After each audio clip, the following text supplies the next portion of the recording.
여러분 안녕하세요. 반갑습니다. 오늘은 문자화식 단원의 핵심적인 내용들을 공부해 보도록 하겠습니다.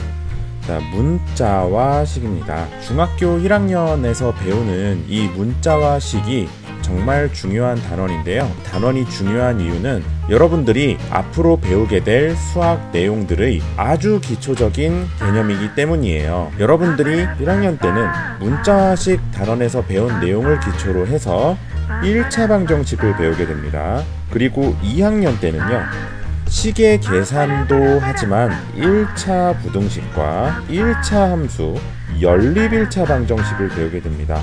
그리고 여러분들이 3학년에 올라가게 되면 이 개념들을 바탕으로 2차 방정식, 2차 함수, 그리고 인수분해, 이와 같이 여러분들이 지금 중학교 1학년 때 배우는 문자식 단원이 앞으로 배우게 되는 수학 개념들의 정말 기초적인 개념이 돼요. 그래서 여러분들이 문자식 단원을 열심히 공부해야 됩니다. 자, 그럼 본격적으로 시작해 보도록 하겠습니다. 사다리꼴의 넓이를 한번 생각해 보도록 할게요. 우리가 초등학생일 때 사다리꼴의 넓이를 배웠었어요. 사다리꼴의 넓이 어떻게 구하나요? 윗변의 길이를 a라고 하고 밑변의 길이를 우리가 b라고 해보겠습니다. 그리고 높이도 필요하죠.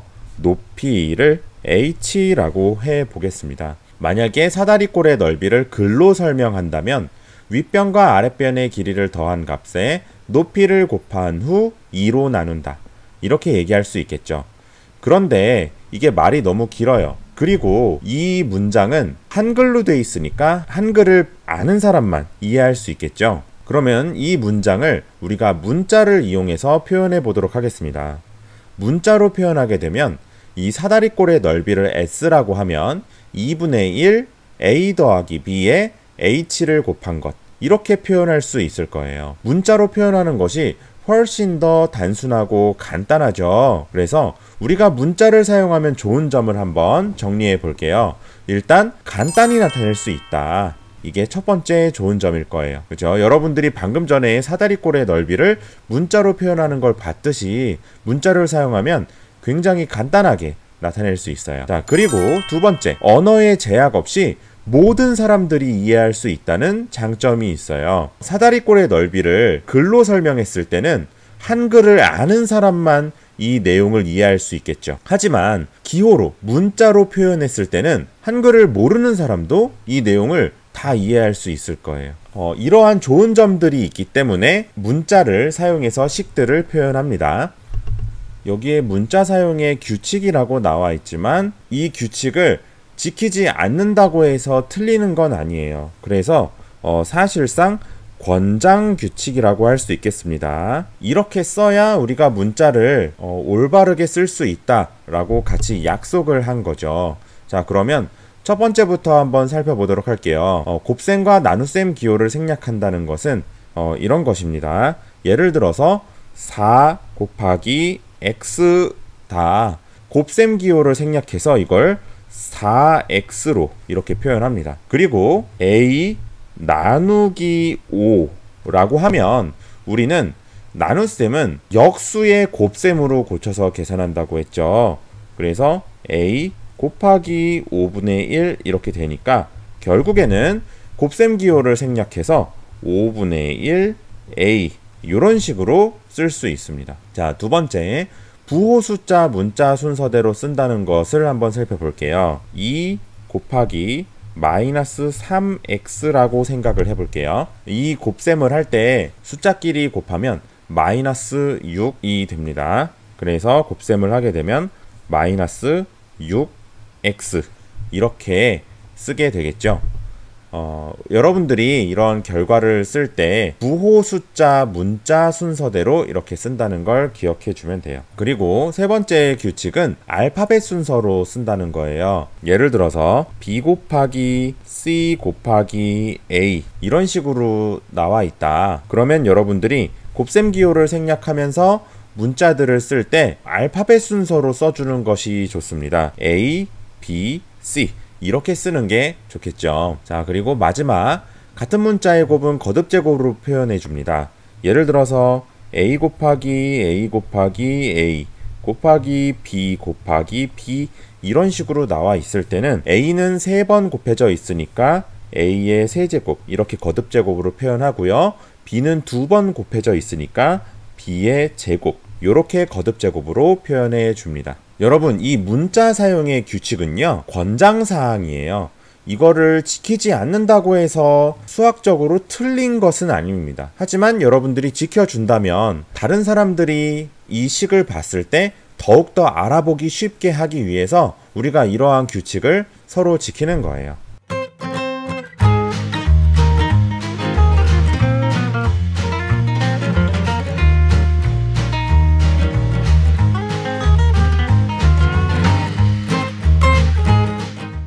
어때요? 어렵지 않게 해결할 수 있었죠? 그럼 답을 한번 살펴보겠습니다. 강아지는 다리가 몇 개죠? 강아지는 다리가 4개고요. 병아리는 다리가 2개입니다. 그러면 강아지 A마리가 있으면 강아지 다리는 4 곱하기 A 만큼 있을 거예요. 그리고 병아리가 B마리가 있으면 병아리 다리는 2 곱하기 B 만큼의 병아리 다리가 있겠죠. 자, 이거를 더해주면 총 다리 개수의 합이 나오겠죠. 그래서 곱셈기호를 생략하고 우리가 문자를 쓰기로 했으니까 곱셈기호를 생략하고 표현해주면 됩니다. 자, 그러면 4 곱하기 A는 4A로 쓰면 되겠고요.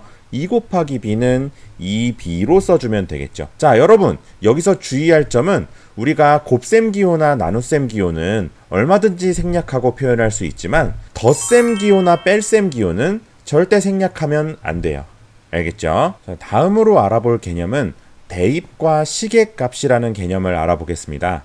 먼저 대입은 뭐냐면요, 문자에 어떤 수를 바꾸어 넣는 것이에요. 예를 들어서 이러한 식의 x에 5를 대입한다고 했을 때 x 대신에 그대로 5를 집어넣기만 하면 됩니다. 여러분들이 문자에 숫자를 대입할 때 주의할 점은 생략됐던 곱셈기호를 다시 써줘야 됩니다. 생략됐던 곱셈기호를 다시 써주지 않으면 여러분들이 나중에 계산하다가 혼동이 올 수 있어요. 그렇기 때문에 문자의 숫자를 대입할 때는 생략됐던 곱셈기호를 다시 꼭 써주세요. 자, 시계값은 이런 식으로 문자에 어떤 수를 넣어서 대입하여 계산한 결과, 이것이 바로 시계값입니다. 시계값 문제를 여러분들이 해결할 때는 주의할 점이 있어요. 음수를 대입할 때는 괄호를 사용해 줘야 된다는 겁니다. 예를 들어서 x는 마이너스 3을 x제곱 빼기 4에 대입을 해 볼게요. 그러면은 x가 지금 마이너스 3이니까 음수잖아요. 음수를 대입할 때는 우리가 이런 식으로 괄호를 쳐서 대입을 한다는 거예요. 마이너스 3을 대입할 때 이렇게 괄호를 쳐서 대입한다는 거, 그래야 여러분들이 헷갈리지 않고 계산을 정확하게 할 수 있습니다. 자, 다음으로 우리가 알아볼 개념은 다항식, 단항식 개념이에요. 먼저 다항식은 한 개의 항 또는 여러 개의 항의 합으로 이루어진 식을 말합니다. 예를 들어서 4x 더하기 1 뭐 요런 거, 4x 요런 거 한 개의 항으로 되어 있다고 하더라도 다항식이죠. 5a 더하기 2b 이런 것들이 전부 다항식입니다. 자, 단항식은 이름에서 여러분들이 알 수 있듯이 다항식 중에서 한 개의 항으로만 이루어진 식을 말해요. 예를 들어서 4x 같은 거, 5a 같은 거, 이렇게 항이 하나로만 이루어져 있는 식이 바로 단항식입니다. 자, 이렇게 다항식을 하나 가져왔는데요. 이 다항식에서 반드시 알아야 하는 용어들을 몇 가지 소개해 주도록 할게요. 덧셈과 뺄셈으로 연결된 문자와 숫자의 곱, 이러한 것들을 우리가 하나하나를 뭐라고 부르냐면 바로 항이라고 부릅니다. 그럼 각각의 항들을 보면 문자가 있는 항도 있고 없는 항도 있죠. 문자가 없는 항, 이러한 항을 상수항이라고 부릅니다. 그리고 문자가 들어있는 항들에서 문자의 앞에 곱해진 숫자들이 이렇게 있어요.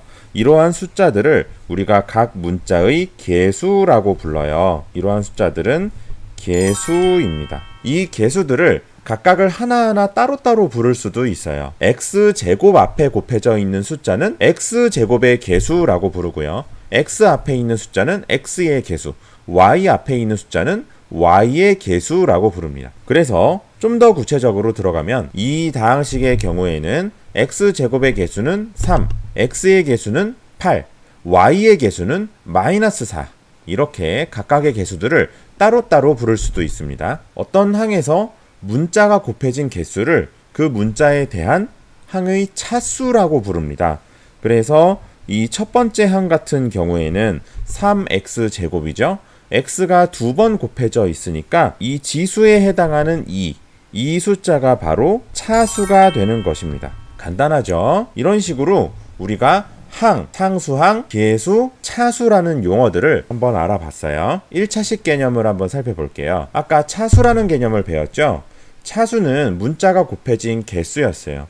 그런데 그 차수가 1차라는 건 무슨 뜻일까요? 항의 문자가 한 번만 곱해져 있다는 뜻입니다. 그래서 1차식은 차수가 1인 다항식을 말합니다. 예를 들어서 차수가 1인 다항식은 x 더하기 1 이게 바로 차수가 1인 다항식이죠. 또 한번 적어볼까요? 5y 더하기 2 이런 것도 차수가 1인 다항식입니다. 왜냐하면 문자가 한 번만 곱해져 있기 때문이죠. 자, 동류항은 문자와 차수가 각각 같은 항을 말해요. 그래서 예를 들어서 x제곱과 3x제곱은 서로 문자도 같고 차수도 같아요.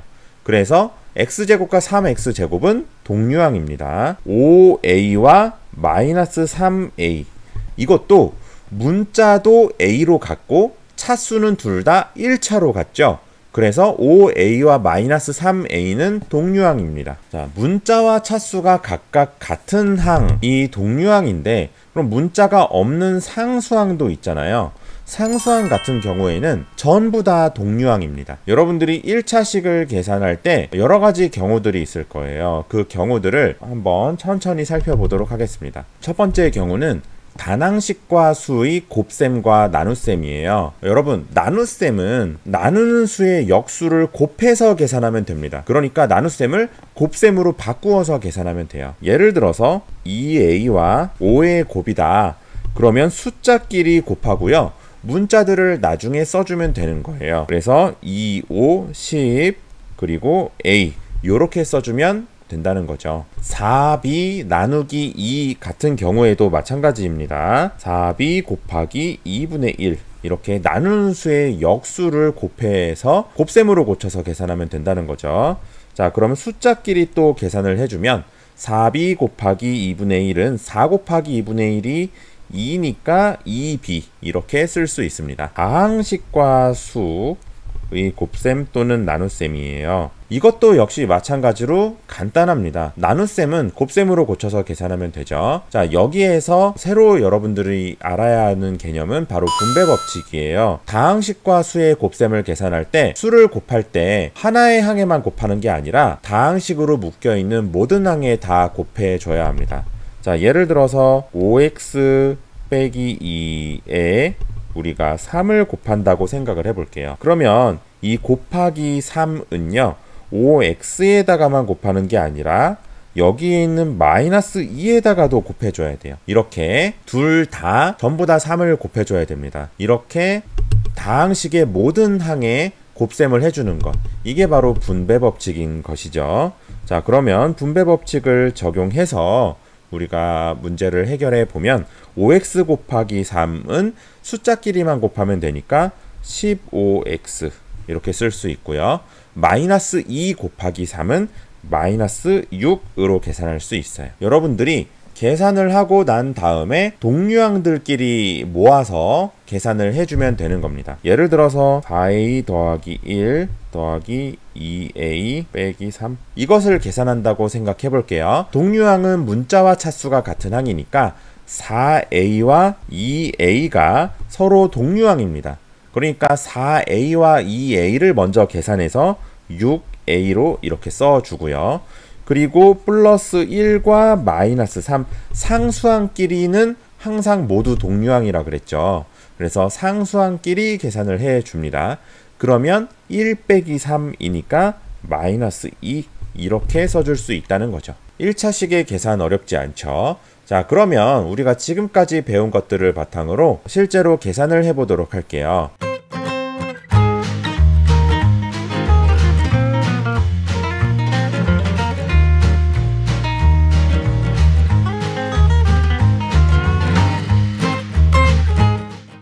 어렵지 않게 해결할 수 있었죠. 자, 7x 더하기 9 마이너스 3x 더하기 9 이걸 한번 계산해 볼게요. 자, 그러면 우리가 이런 식을 계산할 때는 먼저 괄호를 다 푸는 게 중요해요. 자, 괄호를 먼저 풀어 보겠습니다.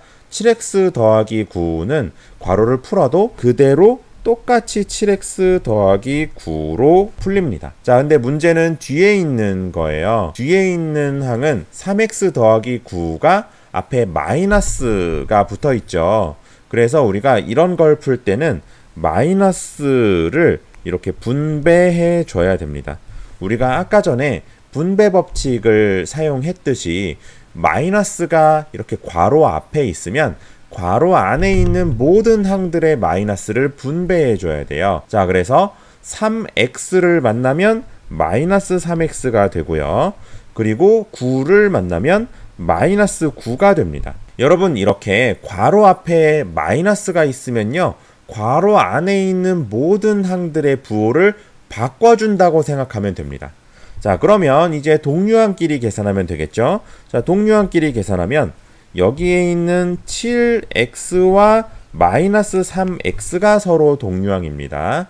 자, 그리고 플러스 9와 마이너스 9가 서로 동류항입니다. 자, 그럼 계산하면 7x와 마이너스 3x를 계산하면 4x고요. 플러스 9와 마이너스 9를 계산하면 0이네요. 0은 안 써도 됩니다. 자, 이렇게 계산할 수 있어요. 너무 간단하죠? 두 번째 문제도 한번 해결해 볼게요. 여러분들이 어렵지 않게 해결할 수 있어요. 자, 마이너스 2라는 숫자가 괄호 앞에 있으니까요.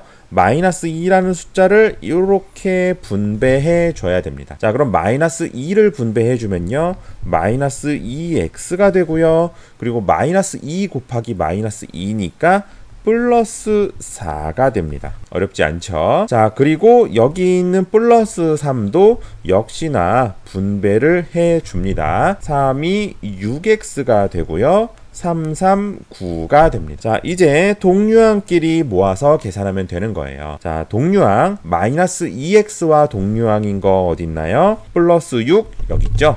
그래서 4x 이렇게 계산할 수 있고요. 플러스 4와 동류항인 거 플러스 9 여기 있습니다. 자, 그러면 동류항끼리 계산을 해주면 플러스 13 이렇게 마무리할 수 있어요. 어때요, 여러분? 어렵지 않게 여러분도 계산할 수 있겠죠. 자, 여기까지 문자식 단원의 아주 핵심적인 개념들을 살펴봤습니다.